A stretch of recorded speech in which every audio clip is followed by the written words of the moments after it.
I think the key message is that ego is a powerful force, and it's up to each of us to decide how we're going to manage it. Okay. We can either let it control us, leading to missed opportunities and unfulfilled potential, or we can cultivate a healthy ego that supports our growth, empowers us to collaborate, and ultimately helps us make a positive impact on the world. That's such an empowering perspective. Yeah. It reminds us that we have the power to choose how we show up in the world and how we interact with others. And that choice has a profound impact on our success, our relationships, and our overall well being.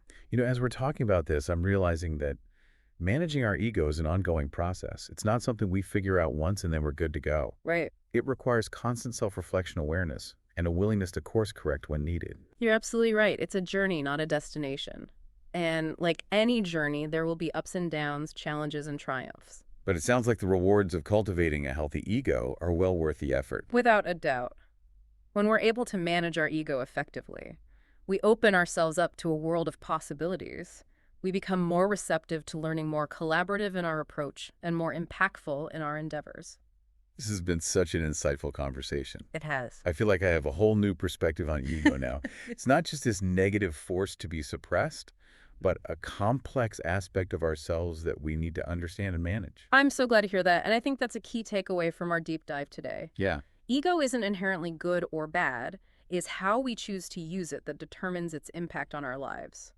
To wrap things up, let's go back to the source's closing thoughts. Okay. They emphasized that what truly matters in the end is the impact we make and the people we have alongside us. That's a beautiful sentiment, and it really speaks to what a fulfilling and meaningful life is all about.